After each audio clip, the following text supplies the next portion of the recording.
My name is Dr. Fariha Akhtar and I'm currently working as a Senior Medical Officer in the Department of Gynae and Obs. A very warm welcome to all of you on behalf of Butch International Hospital to a highly informative session on a transformative journey from early pregnancy to early motherhood on this special event of World Health Day. आज का दिन जो हम celebrate कर रहे हैं एक बहुत ही खूबसूरत और emotional journey from the bump to the baby. आज का दिन ना सिर्फ सेहत के लिए इम्पॉर्टेंट है बल्कि आज के दिन पे हम ज़िंदगी के एक बहुत ही प्यारे और नेचुरल प्रोसेस के एहतराम में हैं, from the first heart beat of the baby to holding the hand of your newborn for the very first time, a very overwhelming experience of life. Pregnancy itself is very unique in its own way. You go through physical, emotional and psychological changes for which you need a proper guidance and emotional support throughout the journey. तो आज के इस talk show में ना सिर्फ आपको proper information दी जाएगी बल्कि it is to empower every women and let the couple know that they are not alone in this journey. We are here to make your journey easy, safe and memorable. तो आज इस topic पर बात करने के लिए हमारे साथ मौजूद हैं एक्सपीरियंस्ड ऑब्स्टेट्रिशियंस एंड पीडियाट्रिशियन जो अपना इल्म और तजर्बा हमारे साथ शेयर करेंगे. We have doctor Sajia, associate consultant gynae and obs, Dr. Mariam Azhar, Associate Consultant Gynae and Obs, and from the Department of Peds we have Dr. Umar Ayub Sahab. Welcome to the show.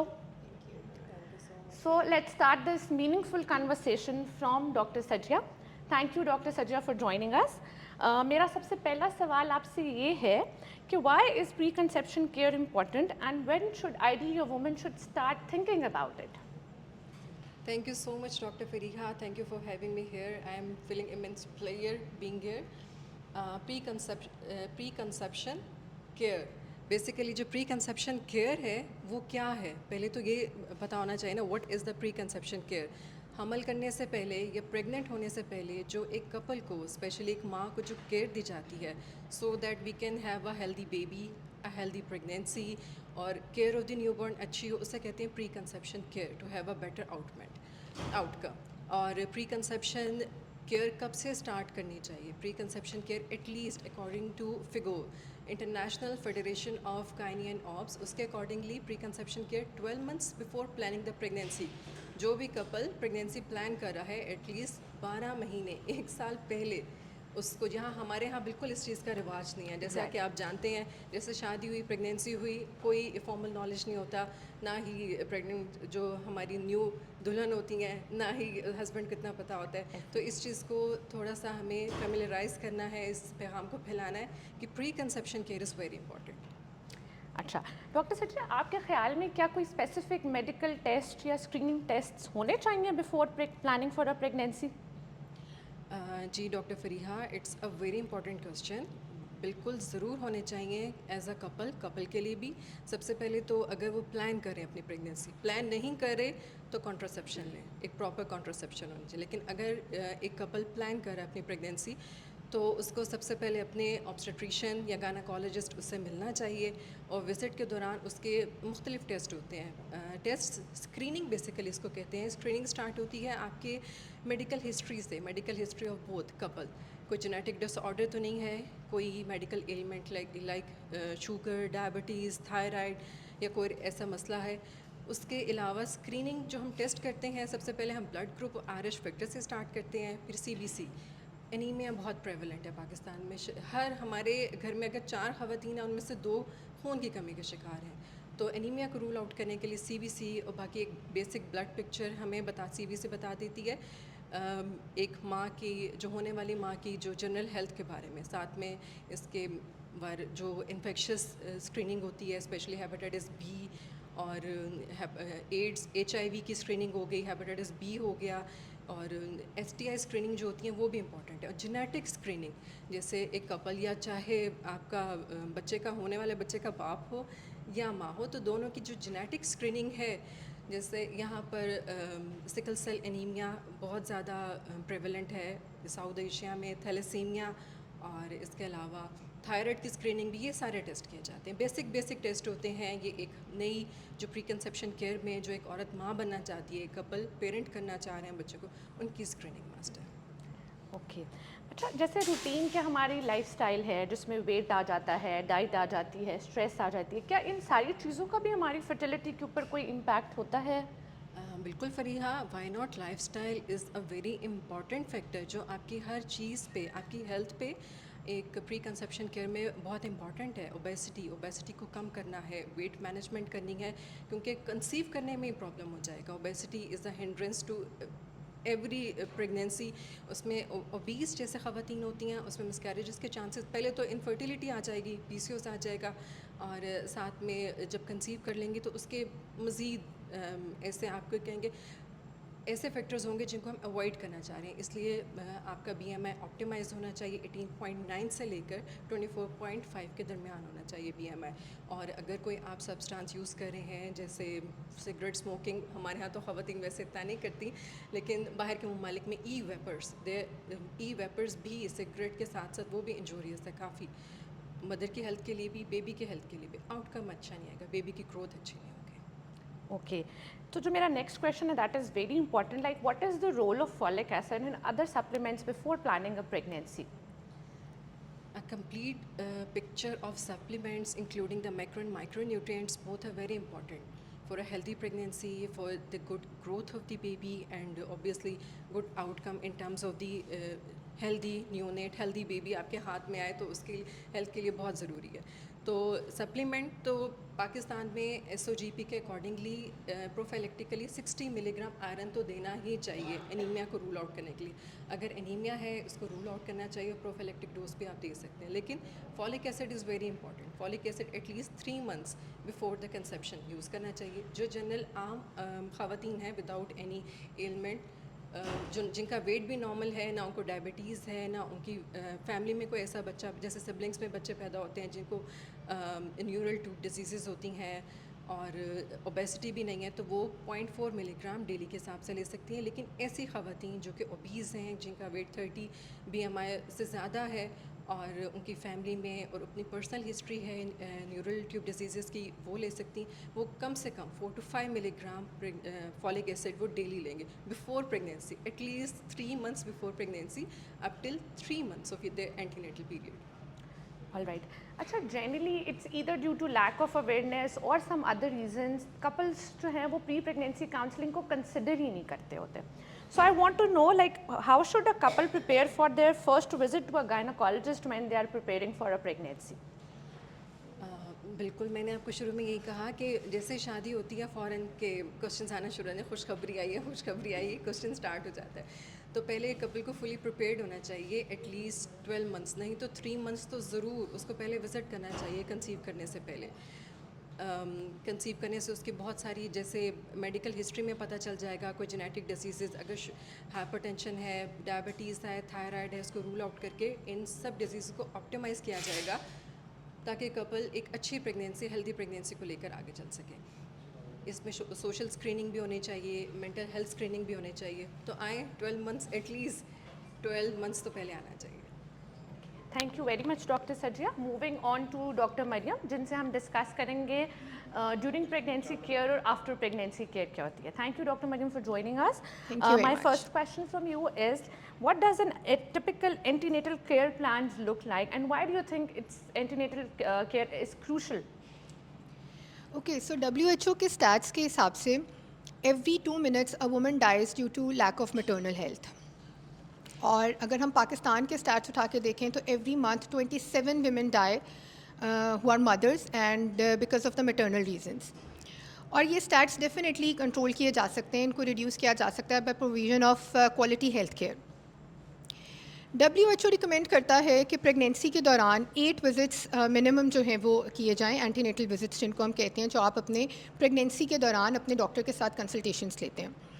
ये as soon as possible, जैसे आपको पता चलता है कि आप pregnant हैं तो आप फ़ौरन अपने डॉक्टर को कंसल्ट करें. और उसके बाद WHO रिकमेंडेड 8 विज़िट्स जो कि स्टार्ट होते हैं फ्रॉम 12 weeks और देन 20 weeks पे, और फिर 26, 30, 34, 36, 38 and 40. This makes a cumulative of 8 visits totally. अब ये विज़िट्स क्यों इंपॉर्टेंट हैं? सबसे पहले तो इसकी इंपॉर्टेंस ये है कि जो प्री एग्जिस्टिंग मेडिकल कंडीशंस है वुमेन की, उनको एड्रेस किया जा सके। फॉर एग्जांपल, अगर पहले से डायबिटीज़ मेलाइटस या हाइपरटेंशन है, तो हम फीमेल को बताते हैं कि जी प्रेगनेंसी आपकी इस डिज़ीज़ को कैसे अफेक्ट कर सकती है, कौन से सिम्टम्स आपके वार्निंग साइंस हो सकते हैं जो कि आपको मज़ीद उनके लिए विजिलेंट रहना चाहिए। और इसके अलावा ये कि आपकी मेडिसिन, जैसे डायबिटीज़ है तो हम उनको बताएंगे कि हम आपकी ड्रग्स को चेंज करेंगे टू दोज ड्रग्स जो कि बेबी के लिए जो है वो सेफ़ हैं। इसी तरह हाइपोग्लाइसेमिक फिट्स के बारे में बताएंगे, और ये कि किसी भी मदर को मज़ीद ब्लड शुगर लेवल मॉनिटरिंग की ज़रूरत पड़ सकती है। इसी तरह एपिलेप्सी है तो पेशेंट को कैसे जो है वो फिट फ्री रखना है, और कौन सी मेडिसिन उनकी जो है वो चेंज करनी है। इसमें मल्टी डिसिप्लिनरी अप्रोच होनी चाहिए। डायबिटिक मदर्स हैं या हाइपरटेंसिव हैं, उनको हम डेफिनेटली साथ न्यूट्रिशनिस्ट और एंडोक्राइनोलॉजिस्ट को साथ लेके चलेंगे, और अगर एपिलेप्टिक है तो न्यूरोलॉजिस्ट जो है वो साथ पैनल में ज़रूर होगा। इसी तरह फिर अगर हम प्रेगनेंसी की तरफ आएँ तो जो 12 वीक्स वाला विज़िट है, उसमें हम जो है वो डेटिंग स्कैन कराते हैं और एंटी स्कैन कराते हैं, जो कि डाउन सिंड्रोम की स्क्रीनिंग के लिए बहुत इंपॉर्टेंट है। मूविंग फॉरवर्ड टू 20 वीक्स पे फिर डिटेल्ड एनॉमली स्कैन होता है, और इस सब के साथ हर विज़िट पे मदर के वाइटल्स मॉनिटर किए जाते हैं, बेबी का ग्रोथ स्कैन होता है, और कुछ ब्लड इन्वेस्टिगेशंस होती हैं उन डिजीज़ को आइडेंटिफाई करने के लिए या उन कंडीशंस को आइडेंटिफाई करने के लिए कि कोई नई प्रेगनेंसी में तो डेवलप नहीं हो रही, जैसे कि 24 टू 28 वीक्स पे हम जीटीटी कराते हैं, क्योंकि being South Asians we are at risk of developing gestational diabetes. इसी तरह कंप्लीट यूरिन एग्जामिनेशन कराया जाता है इन्फेक्शंस को रूल आउट करने के लिए और प्री क्लैम्पशिया को रूल आउट करने के लिए आफ्टर 20 वीक्स।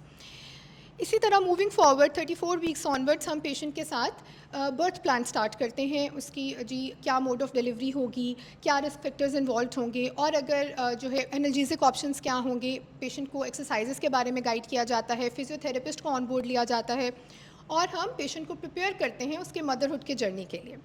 वी इनकरेज के फीमेल्स जो हैं वो अपने एज अ कपल जो है वो एंटीनेटल क्लिनिक अटेंड करें, ताकि उनके हस्बैंड्स भी साथ साथ जो है वो इस जर्नी का पार्ट बने और उनको भी एजुकेट किया जाए फॉर द पेरेंटहुड।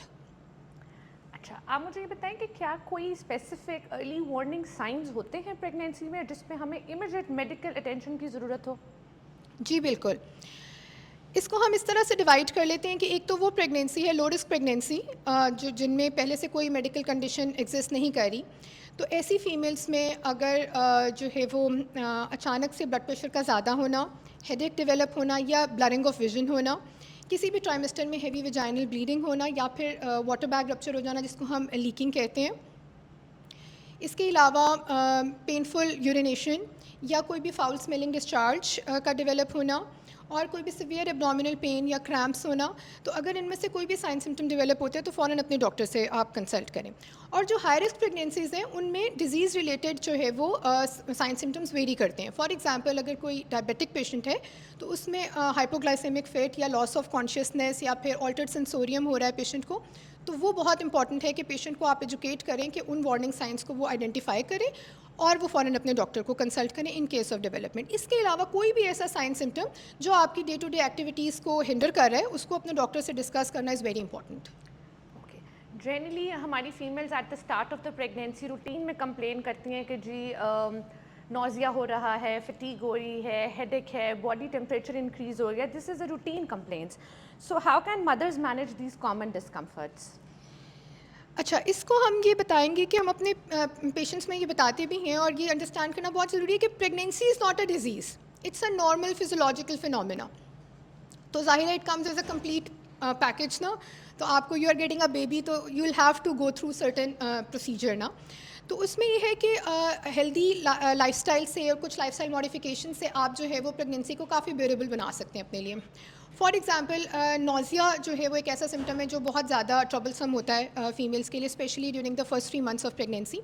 तो अगर आप अपना हेल्दी लाइफस्टाइल रखते हैं, you take small frequent meals, you avoid spicing and greasy foods, और अपना हाइड्रेशन अच्छा रखते हैं, तो इसको कर्ब किया जा सकता है। इसके अलावा आप अपने डॉक्टर की जो है वो रिकमेंडेशन पे प्रेगनेंसी सेफ एंटीमेटिक मेडिकेशंस वो आपको प्रिस्क्राइब कर सकते हैं, जिसमें विटामिन B6 और इस तरह के दूसरे एजेंट्स आते हैं जो कि प्रेगनेंसी में सेफ़ हैं आपके लिए भी और बेबी के लिए भी। तो वो आप ले सकते हैं ताकि इसको बेरेबल बनाया जा सके। और इस सब के साथ, इस सब के बावजूद अगर फिर भी जो है वो साइन सिम्टम्स आपके परसिस्ट करते हैं तो आपको IV हाइड्रेशन और मेडिकेशंस भी दी जा सकती हैं। मूविंग फॉरवर्ड, बैकएक जो है वो एक ऐसा सिम्टम है जो कि बहुत कॉमन है और बहुत परेशान करता है। तो उसके लिए अपना पोस्चर सही रखें, invest in a good pregnancy pillow, pregnancy support belts available हैं। और अगर इस सब से भी फ़र्क नहीं पड़ता तो आप जो है वो अपने डॉक्टर को कंसल्ट करें और वो आपको किसी फिजियोथेरेपिस्ट के साथ जो है वो इन टच कर सकते हैं। और physiotherapy sessions are usually very helpful in managing backache. इसके अलावा जो प्रेगनेंसी के सिम्टम्स में फटीग जो है वो है बहुत इंपॉर्टेंट है। तो women also they like very usually complain of fatigue. तो उसमें हम पेशेंट्स को रिकमेंड करते हैं कि सबसे पहले तो अपने HB लेवल्स चेक कराएं। अगर वो ठीक है तो वेल एंड गुड, तो फिर वो अपना जो है वो आयरन मेंटेनेंस डोज पे लेंगी। अदरवाइज़ जो है वो आयरन करेक्शन के लिए डॉक्टर उनका जो भी रिकमेंड करेगा। इसके अलावा 8 आवर्स की गुड स्लीप लें, 20 मिनट्स की हेल्दी एक्सरसाइजेस, वॉक आप वगैरह आप करें। और अपने सप्लीमेंट्स ज़रूर लें, अपने मल्टीविटामिन ज़रूर लें जो भी आपके डॉक्टर ने आपको प्रिस्क्राइब किए हैं। तो all of these things are very important. Then constipation भी अवॉइड हो सकती है ईजिली अगर आप अपना हाइड्रेशन स्टेटस अच्छा रखते हैं और आप फाइबर रिच डाइट लेते हैं। For example spinach, leafy green vegetables, और इसके अलावा आप इसमें इसबगोल हस्क और ये चीज़ें अगर आप लेते हैं, चिया सीड्स, ये अगर आप अपनी ओट्स अपनी डाइट में शामिल करते हैं तो आप इन सारे सिम्टम्स को बड़ा अच्छा कंट्रोल कर सकते हैं। लेकिन फिर भी अगर कोई भी सिम्टम आपका प्रोलॉन्ग होता है या आपकी डेली एक्टिविटीज़ को हिंडर करता है तो do consult your doctor. My next question is very important. Postnatal care is often overlooked in our community. So, what are the essentials for recovery after a childbirth? बिल्कुल ठीक कहा आपने। Postnatal care is very much overlooked in our society. होता क्या है जी, अब delivery हो गई है, अब कहानी ख़त्म और बस अब हमने डॉक्टर के नहीं जाना, अब हमने सिर्फ पीडियाट्रिशियन के जाना है, which is very much wrong. Postnatal visits और postnatal care is equally as important as the antenatal और द प्री नेटल केयर। इसमें पेशेंट्स को ये बताना, प्रेग्नेंट वुमेन को ये बताना बहुत ज़रूरी है कि आपने कौन से रिस्क फैक्टर्स हैं जिनको आइडेंटिफाई करना है और उनके ऊपर काम करना फिर है। ये क्वेश्चन होता है कि आपने जो है अपने घर में जाके बच्चे को नहलाना कैसे है। स्पंजी अपना बात हम अपना देते रहेंगे जब तक बिल्कुल अपना कोड है।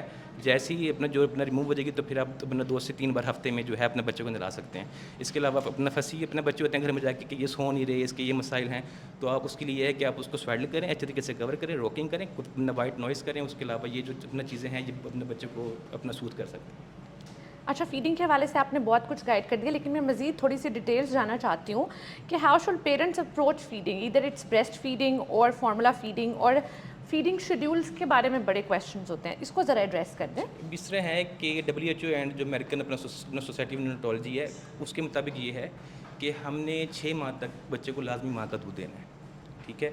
और अपना माँ के दूध के जो अपना फ़वाइद हैं वो फार्मूला मिल्क से तो बहुत ज़्यादा है। उसमें एंटीबायोटिक्स होती हैं, फार्मूला मिल्क में जो है अपना एंटीबायोटिक्स नहीं होती। फिर वो इम्यून सिस्टम के लिए अच्छा होता है, आपको इन्फेक्शन से बचा के रखता है, आपको एलर्जी से बचा के रखता है।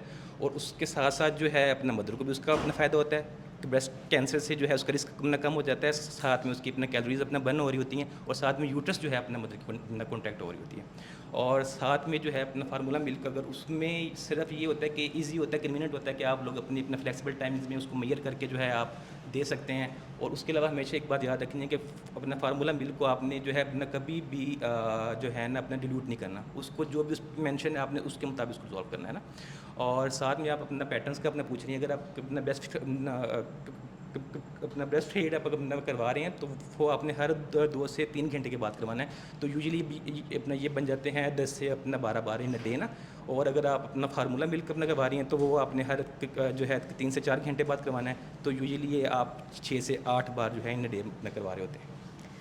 ठीक है। अच्छा, क्या कोई स्पेसिफिक साइंस भी होते हैं जो पेरेंट्स को ऑब्जर्व करना चाहिए और वो इंडिकेट करे कि baby is unwell and they need immediate medical attention? बिल्कुल अपना 3-4 जो हैं ऐसी अपना चीज़ें हैं, अपना अलामात हैं। अगर आपको लगे अपना वालिदैन को लगे कि ये अपना बच्चे में आ रही है कि टेम्परेचर जो है अपना 100 प्लस है या 38 सेंटीग्रेड से ऊपर है, और साथ में अगर उसको अपना बच्चा आपका बिल्कुल फीड नहीं ले रहा, लिथार्जिक हो रहा है, और इसके साथ साथ अगर आपको लग रहा है कि उसका रिस्पिरेटरी अपना पैटर्न जो है इंक्रीज़ हो रहा है, रिस्पिरेटरी उसको डिस्ट्रेस हो रहा है, नॉर्मल तरीके से ज़्यादा वो अपना सांस ले रहा है, तो ये अपना चंद अलामात है जिस पे आपको फौरी डॉक्टर से रुजू करना चाहिए।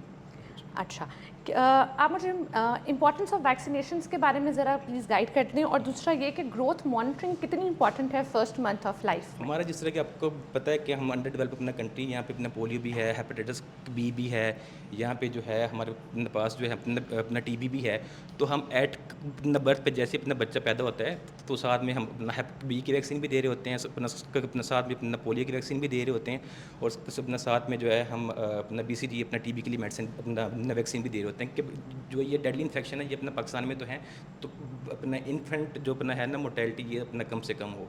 और साथ में जो ग्रोथ है वो उसका हम एड इस तरह लगा रहे होते हैं कि इनिशली जो है अपना बच्चा जैसे अपना पैदा होता है तो उसका वेट जो है अपना कम हो रहा होता है ना अपना फर्स्ट अपना 2 वीक्स के अंदर, तो उसमें हम एड नहीं लगा सकते।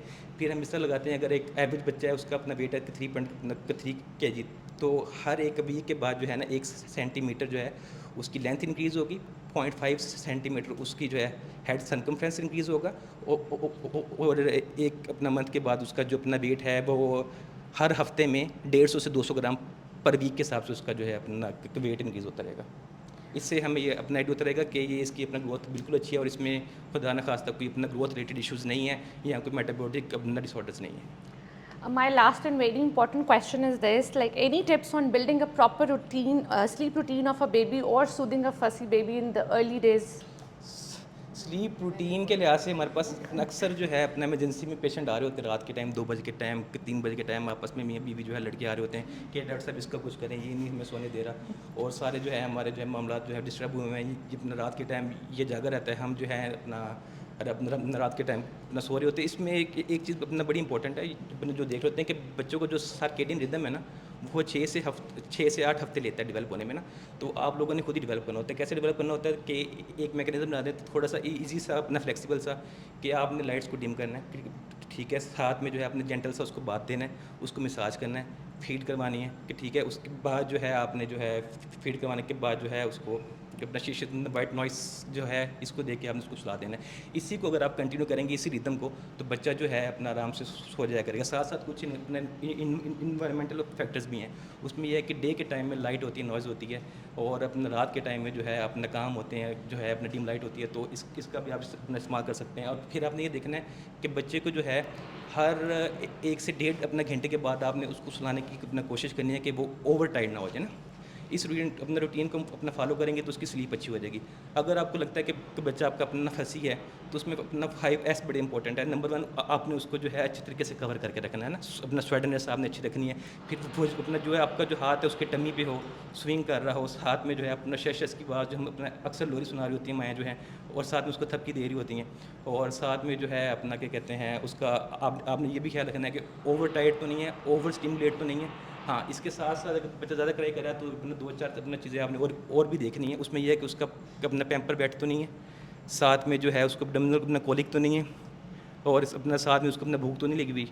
तो ये चीज़ें अपना जैसे आप इंपॉर्टेंट अपना देखेंगे। अगर फिर इसके अलावा भी अगर आपको लगे कि बच्चा जो है इन चीज़ों से भी कंट्रोल नहीं हो रहा, तो फिर आप जो भी आपका करीबी डॉक्टर आप उससे रजू करेंगे, ये भी उसको अंडरग्राउंड जो है अपना कुछ और चल रहा हो। All right. I want to thank my esteemed panel for sharing their expertise with us and highlighting the specific insights with us today.